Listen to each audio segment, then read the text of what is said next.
Fat, fat. Fat, fat, fat, fat, fat, fat, fat. Yeah, I know I'm fat. What's up, everybody? It's Grim, your future YouTube Wrestling Figures Heavyweight Champion, coming to you today with my NXT TakeOver. The end is here! NXT TakeOver, the end of the beginning. It's the end of the beginning, because that makes sense. But the end of the beginning brought us an epic main event. Samoa Joe defending against Finn Balor. I reckon that Balor boy was trying to get his belt back and whatnot. But no, he got beat by Samoa Joe when Samoa Joe drilled him in the middle of the ring with the Muscle Buster.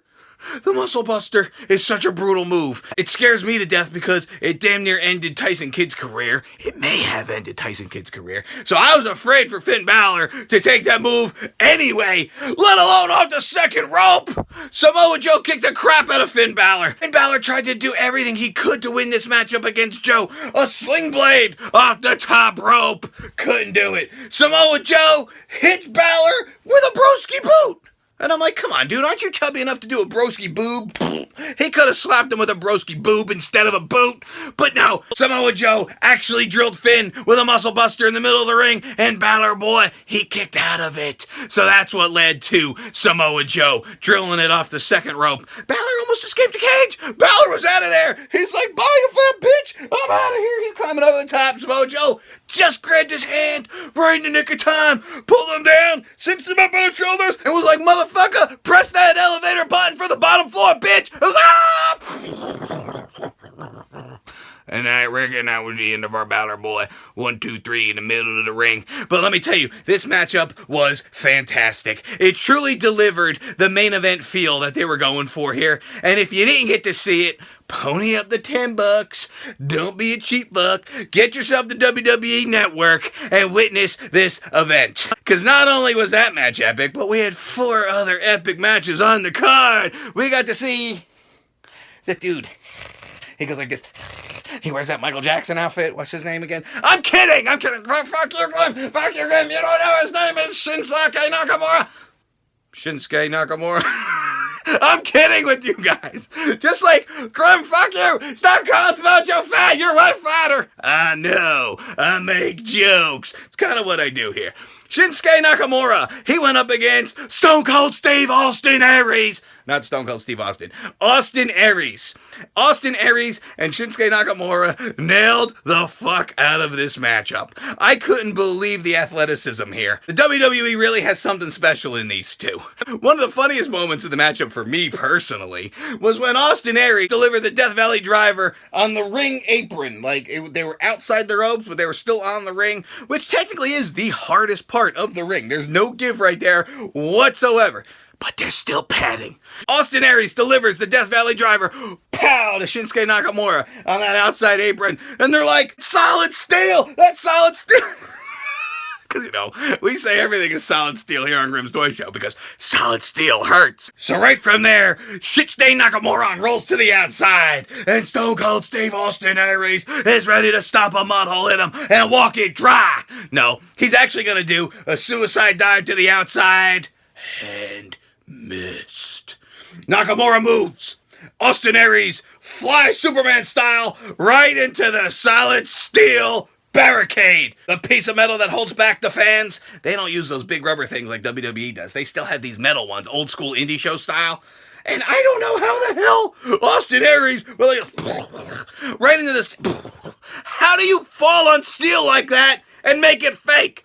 There was nothing fake about that at all. The damn dude could have broke his jaw trying to pull off that stunt. And they get back into the ring, and then Shinsuke Nakamura does that high knee lift thing, and they call it something which I can't pronounce. And then Shinsuke Nakamura, 1, 2, 3. But you want to know something? A lot of people say, oh, dude, Austin Aries is buried. Even though everybody loves Shinsuke, right? Austin Aries is buried. He lost. No. Because Austin Aries put on such a performance that even in defeat, he still looked like a winner. But what about Nakamura? Well, he won. He just kicked all kinds of ass in that match. It was fucking fantastic. That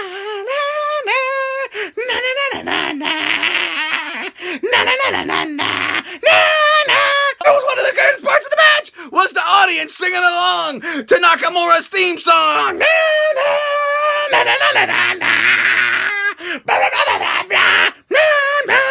I thought that was freaking fantastic. I was singing along on the couch all by myself.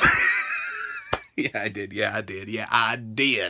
Now, let's get to the NXT Women's Championship. We got to see fat Nia Jax. No, she's pleasingly plump. Pleasingly. And we got to see her go up against the NXT Women's Champion, Asuka. Asuka the Grouch. She was pissed off, right? No, it's not Asuka. It's Asuka, but it's not Oscar. It's not Oscar the Grouch. It's Asuka the Grouch. It's Asuka. She comes out with that cool little mask on. She put her thong on the outside of her pants, which, I don't know, I guess nobody taught her how to get dressed. But she's ready to battle Nia Jax. And I think that this match was so one-sided. Nia was just kicking the crap out of her. But every single time, Asuka would battle back. And then at one point, the camera, was zooming in as Nia was working over Asuka in the corner. And I was like, I farted on the couch, and it really stunk. And all I could see on the camera, on the TV, was Nia Jax's ass, and I was like, oh, this is smell-o-vision right now. I'm breathing in Nia Jax's ass gas. Fat chick farts. I know, this is brutal, right? But then, all of a sudden, Asuka finally nails her finish and wins the matchup. Or at least I think it was her finish. I don't know. She does so many cool kicks and crap. She's like, oh man, I love Asuka. You know, Asuka and Nia Jax, both incredible female performers right here. And they completely break the mold of, the diva. The bleached blonde bimbo, that WWE's been shoving down our throats for the last 10 to 15 years. Divas. No. These were battle bitches. Even Nia Jax comes out in this big clunky costume. She don't look like a woman wrestler. She looks like a battle bitch. I mean, who the fuck? Even as a dude, I wouldn't want to fight her. I'd be like, oh God, no, thanks. And you want to know what I kind of think was actually the best match of the show? What? Crimson? Even better than Shinsuke Nakamura? Even better than Finn Balor? Even better than Samoa Joe? The tag team title match! Dick Cole and Dawson, whatever the hell their names are. The Revival go up against Gable, Jordan and Gable. The Alpha males, or no, the American Alpha. Yeah, American Alpha. These guys are like the Steiner brothers ×2. I love these dudes. They have the most perfectly performed moves, like the German suplexes, the drop kicks. Textbook way to do it. If you had a wrestling manual and you're like, let's see, how do I do a drop kick? And you flipped open to D and you looked up drop kick, you're going to see Jordan and Gable drop kick right there in that wrestling dictionary. These guys put on a clinic. This wasn't just a wrestling match. This was a performance for the ages. Dick Cole and Dawson, too. Even though these guys, to me, they just kind of look like generic indie wrestlers or something. Like, they don't look like the typical WWE superstar, the gimmick, the vaudevillains, or Enzo and Cass, really standing out. They're just two little short shits that can wrestle their fucking asses off. And they just put on such an intense title match that I was on the edge of my seat the entire time. I don't even think I sent out one tweet during that match because I was so enthralled with it. I didn't get bored for a second. That's how good this title match was. Dick Cole and Dawson come out on the end to win the tag team titles 2 times. The first ever NXT 2-time tag team champions, and kind of a short reign for the alpha males. I mean, the American Alpha. And then I felt so bad for poor American Alpha, right? Here's these dudes. They just put on one of the best wrestling matches I've ever seen in my life. They lost the NXT tag team titles. And then who comes out? These gigantic Shield-looking dudes. Actually, no. These dudes were so fucking big and beefy, they were these big, beefy bitches. Here come these big, beefy bitch dudes that look like they ate the Shield, but they're wearing similar attire. They're wearing cargo pants. They're wearing the black wife beater shirts. They come out and start kicking the crap out of American Alpha. Who walks out onto the stage? Paul Ellering. Do you know who Paul Ellering is? He's the legendary manager of the Legion of Doom, Road Warriors. What the fuck is he doing back in the NXT? And who the hell are these big beefy bastards? What the fuck is going on here? I guess they're bringing in this new team, and maybe they're not bringing America Alpha to the main roster, because now they gotta fight the big beefy bastards. The opening contest of the show was Ty Dillinger. I kind of like this dude. At first, he kind of started off as a jobber, and I guess he still kind of is a jobber. He's wearing this big Mordecai costume. I don't know what the hell that costume was. It had a 10 on the back and had like some Dracula triangle looking thing coming up over his head. But it was flashy, and it caught our attention. And that's the point, right? It says 10 on the back, and he comes out Daniel Bryan style. 10, 10, 10, 10. Flashing both his hands. I can't flash both my hands because I'm holding one camera.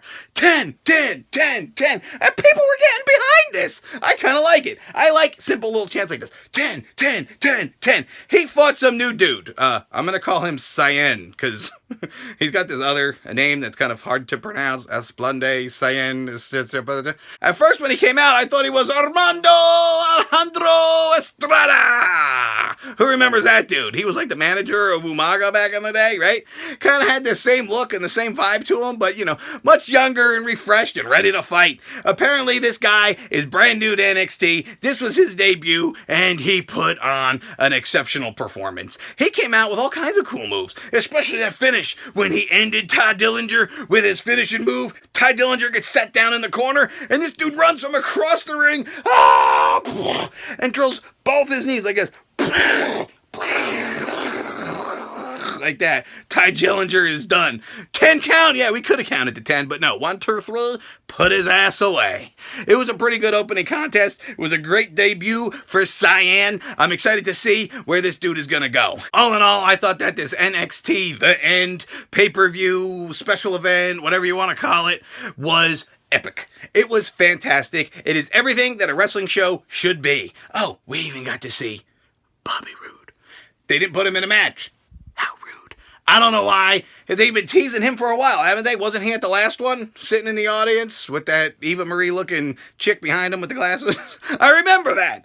What the fuck? He just shows up at events but doesn't do nothing. Okay, who cares? Whatever. Epic event. Definitely worth the price of admission. I definitely think you should check it out. I definitely think you should watch it. And if you already watched it, let me know what you thought of the show in the comments below. And I thank you guys for watching my NXT TakeOver reactions. Please like this video, leave a comment, and subscribe for more. Grip out!